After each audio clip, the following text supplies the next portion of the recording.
नमस्ते,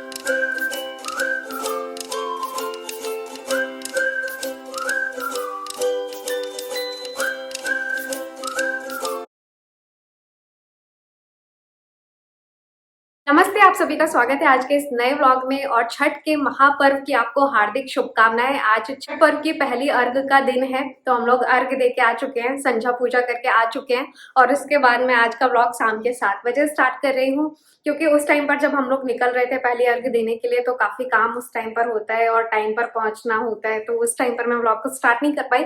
पर हमने वो चीज कैसे मनाया वो मैं आपके साथ जरूर शेयर करूंगी, क्योंकि वहाँ की थोड़ी थोड़ी क्लिप्स मैंने ली है। इस साल हम लोग पुणे में ढूंढ रहे थे कि कहीं पर भी हम छठ पर्व में शामिल हो सके, और उसके बाद पता चला कि जो हमारे सामने अंकल आंटी रहते हैं तो आंटी ही छठ पर्व करती हैं। इस बार तो बड़े सौभाग्य से हम लोगों को पर्व में शामिल होने का मौका मिला। पर वो सारी चीजें देखकर ऐसा लगता है कि किसी दिन तो किसी दिन छठी मैया की कृपा से मैं भी कभी शुरू करूं, ऐसा मेरा मन है। देखते हैं कि आगे क्या होता है, लेकिन हमने पहली अर्घ को कैसे मनाया सबसे पहले आप वो देखिए। इस बार हम लोगों ने छठ पूजा जो है सोसाइटी में ही सेलिब्रेट किया। तो सोसाइटी में एक पूल खाली था जिसे साफ करके उसमें साफ पानी भरा गया था और वहीं पर छठ पर्व को मनाने की पूरी व्यवस्था अच्छे से की गई थी। तो मैं और आंटी और हम सभी लोग शाम के 4 बजे ही वहाँ पर जहाँ पर हम लोग सेलिब्रेट करने वाले थे पहुँच गए थे। और हम लोगों ने शाम के 4 बजे से अपनी तैयारियाँ वहाँ पर शुरू कर दी थी, क्योंकि नॉर्मली हम घर पे आराम ही करते हैं। तो उससे अच्छा है कि जहाँ पर भी अगर आप घाट पे जा रहे हो या जहाँ पर भी हमें अपनी छठ पूजा को सेलिब्रेट करना है, वहाँ पर जाके हम लोगों ने सोचा कि थोड़ा गीत गाएं या थोड़ा भगवान का नाम लें, सूर्य भगवान का नाम लें। तो इसीलिए हम लोग थोड़ा सा जल्दी वहाँ पर पहुँच गए थे। सबसे पहले हम ही लोग पहुँचे थे, लेकिन उसके तुरंत बाद ही बाकी सब लोग भी आ गए। तो बहुत ही अच्छी व्यवस्था करी हुई थी, सब लोगों ने बड़े ही आराम से छठ पूजा किया।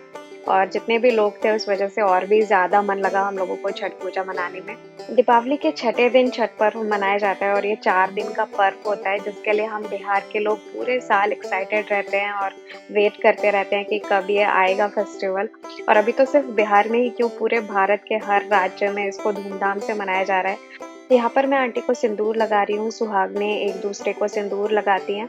और सूर्यास्त का समय हो चुका था, तो 5:30 बजे के करीब आंटी पानी में चली गई थी, क्योंकि वो कुछ देर पानी में रहकर प्रार्थना करती और उसके बाद हम सभी सूर्य भगवान को अर्घ देते।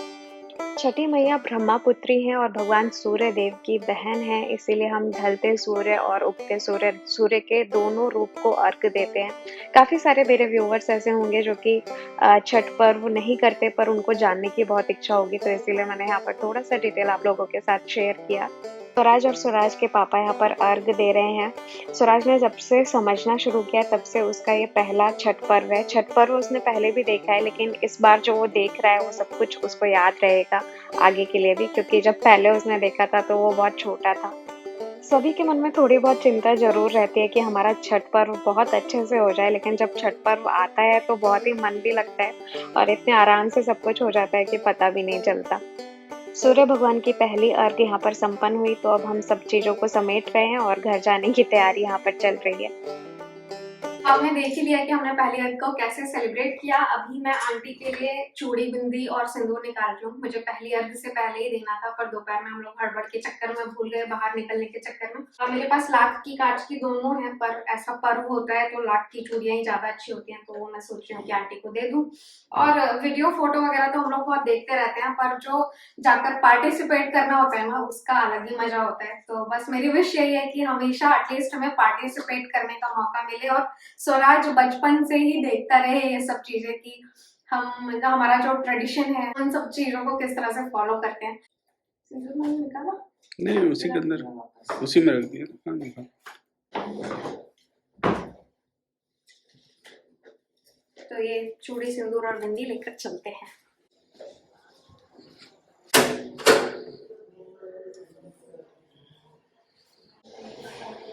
आंटी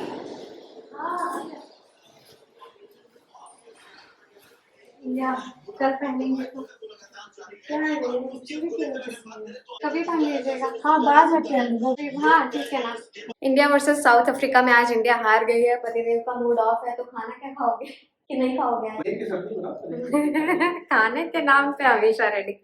तो अब देखना है कि खाना क्या बनेगा। अभी छठ पर्व चल रहा है तो हम लोग बिल्कुल सादा ही खा रहे हैं। आज सुबह भी दाल चावल और लौकी की सब्जी बनी थी और अभी भी वैसा ही कुछ सादा ही बनाना होगा।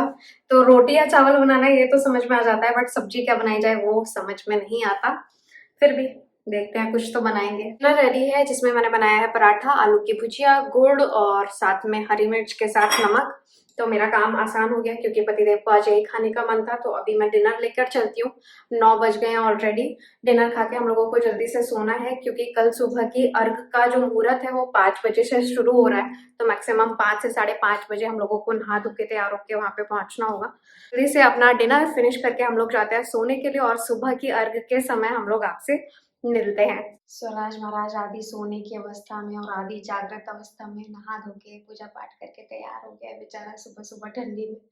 और यहाँ पर मैंने पूजा वगैरह सब कर लिया है। समय से पहले ही हम लोग तैयार हो चुके हैं। अभी 5:15 बजे और 5-10 मिनट में आंटी और अंकल भी तैयार हो जाएंगे। तो उसके बाद हम लोग सुबह की अर्घ देने के लिए निकलेंगे और सभी काम हो गया है। जस्ट हम लोग वेट कर रहे हैं कि अंकल आंटी हम बुलाने आए कि अब चलते हैं।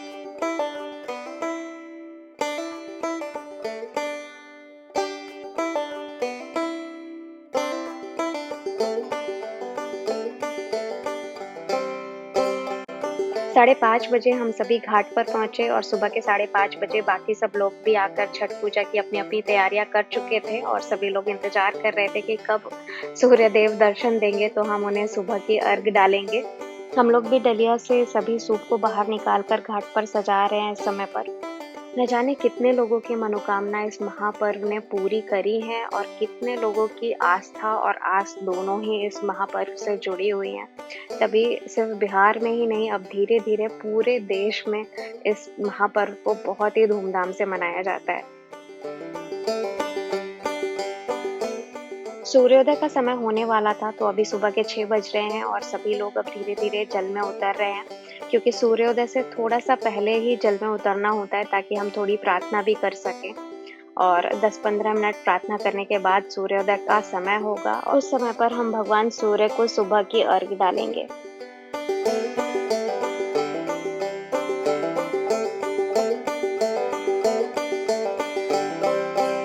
6:30 बज गए हैं और सूर्योदय हो गया है। तो इस समय पर अंकल आंटी के हाथ में सूप दे रहे हैं। सूप में फल और प्रसाद होता है जिसमें हम अर्घ डालेंगे। तो सुबह काफ़ी भीड़ थी, इसीलिए हम लोगों ने अंकल के हाथ को ही पकड़ रखा है अभी अर्घ देते समय, क्योंकि हर कोई अलग अलग अर्घ नहीं दे पाता, इसीलिए सिर्फ अंकल अभी अर्घ दे रहे हैं और हम लोगों ने अंकल के हाथ को ही पकड़ा हुआ है। प्रसाद और आशीर्वाद लेके अब आ गए हैं घर। तो सबसे पहले मैं प्रसाद को किचन में रख देती हूँ क्योंकि उसके बाद आंटी के घर वापस जाना है, क्योंकि सभी लोग स्वराज और जो भी लोग पूजा में शामिल थे वो लोग अभी आंटी के घर पर ही बैठे हैं। तो ये यहाँ पर प्रसाद मिल गया मुझे। लास्ट जो हम लोग मिले थे सुबह थी और अभी सीधा शाम हो गई है क्योंकि मैं सो गई थी। उसके बाद हुआ क्या कि वहाँ पे अर्घ देके हम लोग अंकल आंटी के साथ उनके साथ घर आ गए, उनके घर पर आए और वहीं पर खाना पीना बनाकर वहीं पर खाया पिया। तो 12-1 बज गए क्योंकि हम सब काफी लोग थे। तो सारा खाना पीना आज उधर ही हुआ, उसी में लेट हो गया और उसके बाद मैं घर पे आके सो गई। तो इसीलिए अब हम लोग सीधा शाम को मिल रहे हैं क्योंकि अभी आंटी ने जब डोरबेल बजाई तो मैं उठी क्योंकि आंटी यहाँ पर प्रसाद देके गई थी। ये छठ पूजा का प्रसाद यहाँ पर आ गया है और साथ में मुझे कितने दिन के बाद ठेकुआ खाने को मिलेगा। ठेकुआ खाए हुए बहुत टाइम हो गया है तो मुझे क्रेविंग भी हो रही है। तो सोच रही हूँ कि जल्दी घर पे भी ठेकुआ बनाया जाए। और ये गन्ने और यहाँ पर सारा फल, इस तरह से छठ पर्व आज खत्म हो गया। 4 दिन में कितना काम रहता है, कितनी एक्साइटमेंट रहती है और आज के दिन सब कुछ खाली खाली एकदम।